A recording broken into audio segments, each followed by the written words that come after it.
Hello and welcome back to another video. Today we will be looking at tactics. The tactics that will be covered today are forks and pins. The first thing we are going to look at are forks.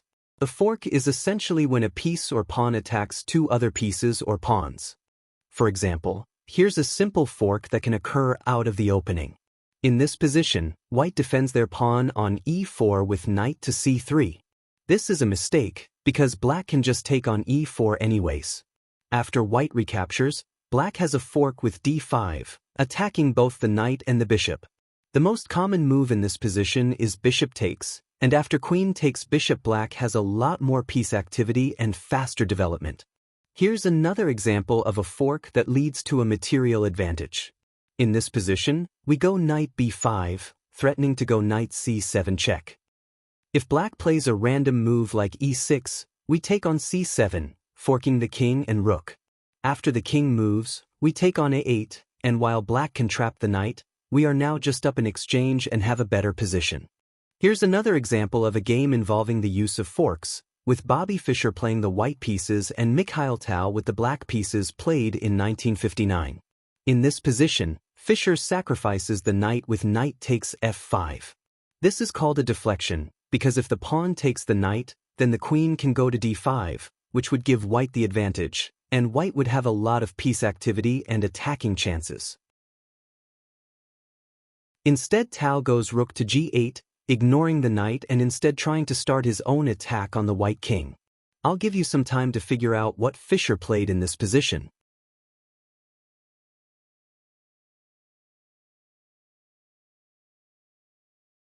In this position, Fischer sacrifices the bishop with bishop to d5. The move forks the rook and the knight, but if you'll notice, the pawn also forks the bishop and knight. If the pawn takes the bishop, then the queen takes the pawn, and there is still a fork.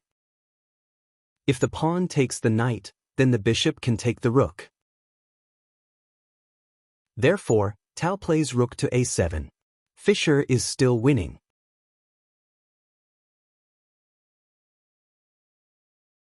But after a few moves, Tal plays queen to c6, forking the pawn on g2 and the knight on a4.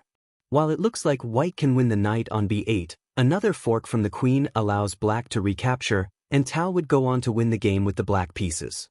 The next example we are going to look at are pins.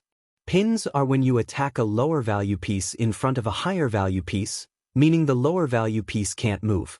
For example, bishop to b4 is a pin because it prevents the knight from moving, or else it would be checked. While the knight isn't immediately in danger, the knight could soon come under pressure if black doesn't do anything. Here is an example of a pin that leads to material gain. Here, black plays b6, trying to counter white's influence on the long diagonal. However, white goes knight to e5, and now the knight is pinned, because if it moves then the bishop takes the rook.